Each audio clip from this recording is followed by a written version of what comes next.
Hello and welcome. This video is going to be a review of The Last Wish by Andrzej Sapkowski.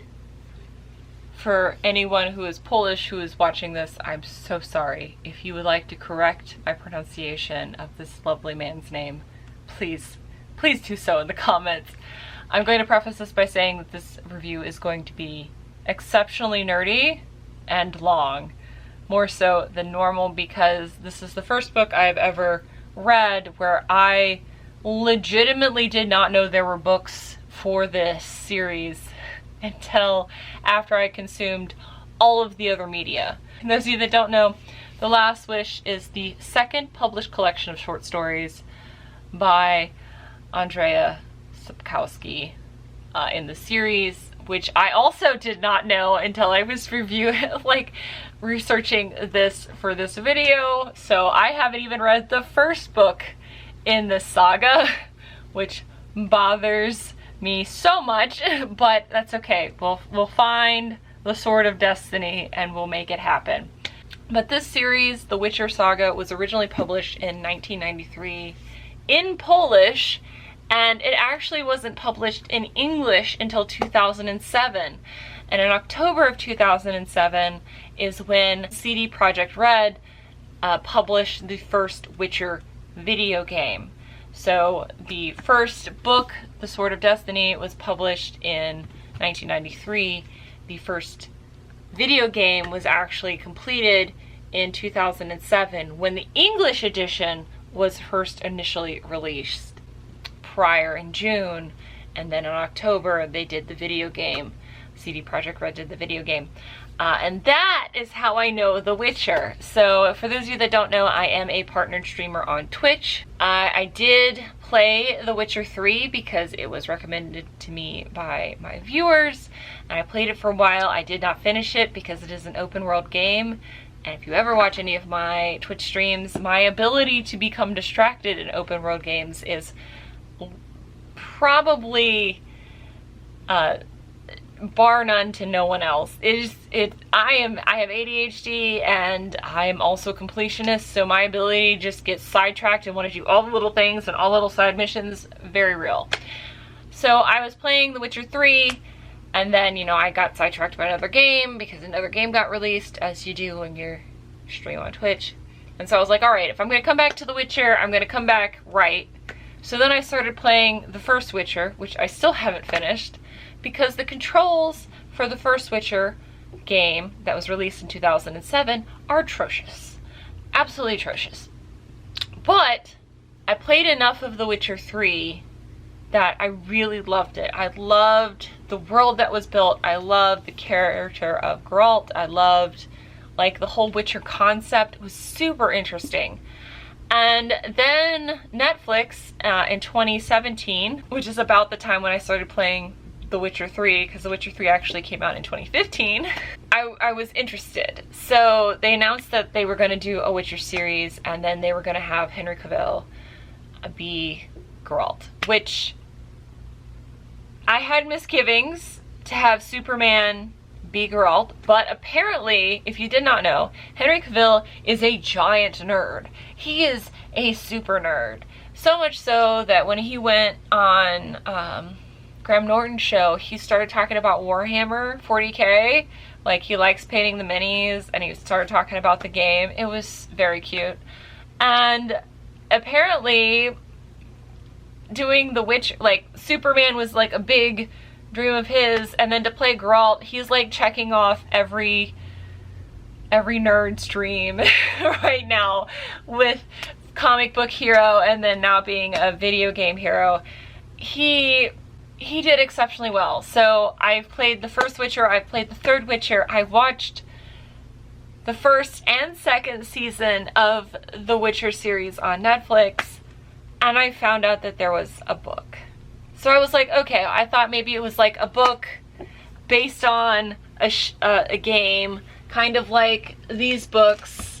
So this is The Stolen Throne by David Gator, which is based off of Dragon Age series. I have all 5.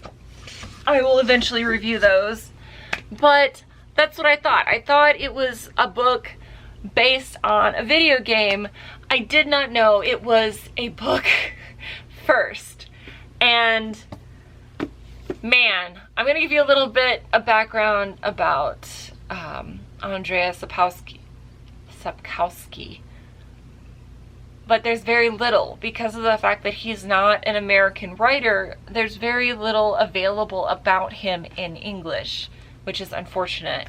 So he was born in 1948. He is the best known Polish fantasy writer in the world and of basically all time. Like, he has crossed the language barrier with the Witcher saga. He has won multiple awards with this series. It is a beloved series all over the world. It is translated into dozens of languages. It has been played in dozens of languages. It is just an astounding series. It is an astounding body of work.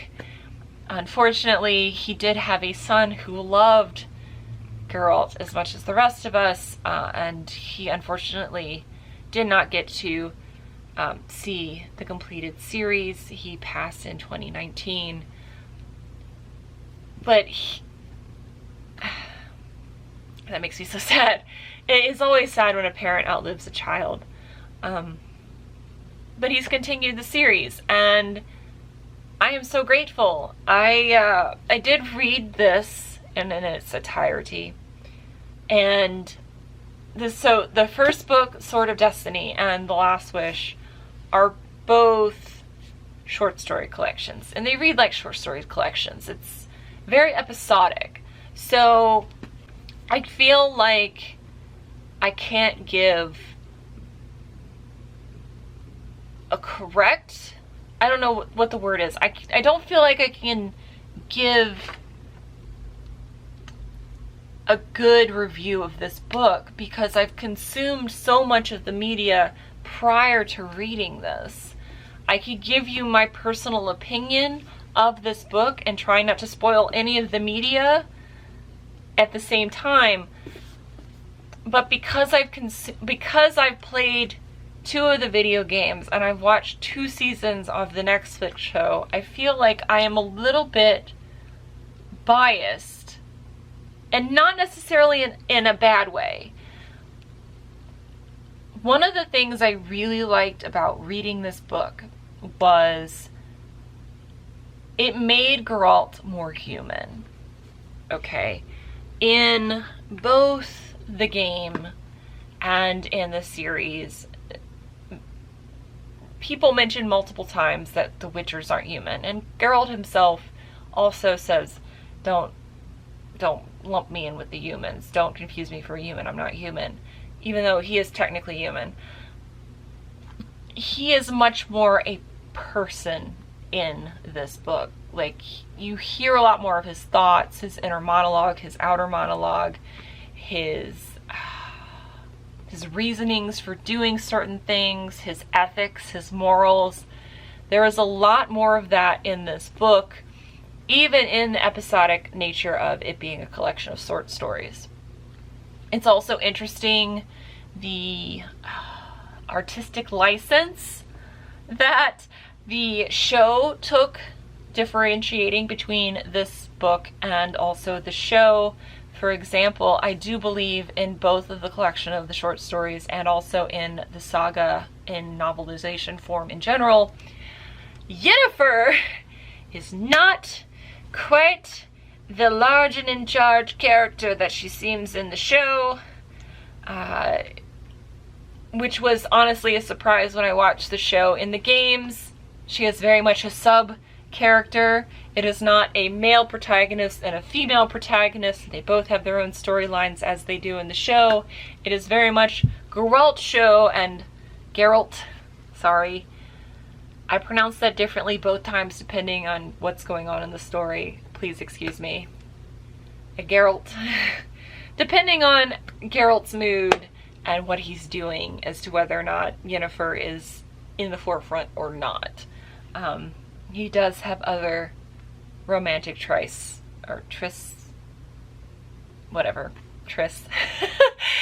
as well, and I liked the book because it made him more human.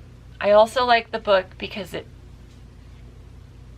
I feel like the show made Yennefer more of a main character than she necessarily is, but definitely the main character that she feels like she should be. I feel like if you've consumed any of the Witcher content like I have, you'll understand that. But I really, really liked the book. I really, really loved reading the book because I got to see the differences between, you know, what the original text was versus what they did in the video games versus what they did in the show. Speaking of, I need to take the piss of a specific writer for the gaming website, The Gamer, that wrote an article. I was trying to figure out why Jaskier was Jaskier in the show, but was Dandelion in both the book and in the game. I was like, they're the same character, are they the same person? The answer is yes. The reason I'm taking the piss out of Michael Walters, who wrote this article in The Gamer, is that thank you very much, Mr. Walters, for letting me know that Jaskier is the original name that Andrzej Sapkowski gave the character, the bard character. And it's supposed to mean bright yellow flower, okay? Which technically would be Buttercup, but the translator didn't think that people would like a male bard character named Buttercup. It'd be a little bit too much, in my opinion, purely my opinion, reminiscent of Buttercup from The Princess Bride. I mean, whenever I think of Buttercup, I think of The Princess Bride. I don't necessarily think of anybody else. So the fact that there is another fantasy name so well established, they decided to go with Dandelion in the book's translation and also in the video game. And then the show decided, no, you know what? Jaskier, that sounds like a name. We're going to go with Jaskier. So I was reading this article and very appreciative that I figured out, okay, that makes sense. And then he decides to go and say the stupidest thing I've ever heard. This is someone who read like maybe the first few stories or the first few chapters of this book and then just didn't read the rest of it, because it says that means the Netflix's The Witcher is actually representing the source material better than both the games and the English books in this regard. That doesn't mean the show hasn't moved away from the source occasionally, though, as in the entire origin story revolving Yennefer transforming from a disabled woman to the beautiful sorceress that we're all familiar with was added despite it being nowhere found in the source material. It is literally in the book that Geralt realizes, because if you do not know, the Witchers go under all these mutations that make them resistant to magic. That's how they're so able to fight the monsters.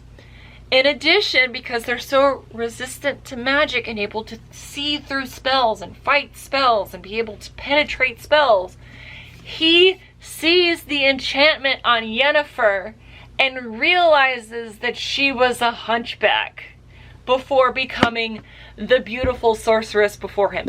It's in this book. So, I would like to say, maybe don't make that sentence, Michael Walters, unless you read the source material. Because it's like, well, it's more blah, blah, blah, blah, blah, but actually, I hate the but actuallys that are from people that literally didn't do the research. So Michael Walters, thank you very much for your information about Jaskier and Dandelion, but like, maybe you should have kept reading. Did I love reading this book? Yes. It is a episodic short story collection where, just like in the show, it's bouncing back and forth in the timelines. You do get I'm not going to try to spoil the book. You do get some, like, personally what I feel to be not life altering, but like perception altering information in this book about Geralt and the rest of the world. They did, again, take some very drastic artistic liberties with the show, which you will find out in here. But Geralt is so much more human in this book. You find out some really what I feel to be important information about Geralt as a person and as a Witcher in this book. And I very much would like to get both the Sword of Destiny and then literally all the rest of the stories in the saga because I read this. Like, I've been meaning to go back to the Witcher series for like a year and a half now, and I want to actually play them through like they're supposed to be played. I want to read all the books. I have watched all of the show. I have watched the first season more than once. I really love this series. He did some amazing world building. Again, this is a little jumpy back and forth, but if you love The Witcher at all, I do recommend reading the books. It definitely enriched the world that much more reading them, and I look forward to finding more of them. Unfortunately, this is the only book for some reason that was available in hardcover, which is why I bought it when I realized that there were books. All the rest are only in trade paperbacks, so maybe I'll be lucky and find more hardcovers.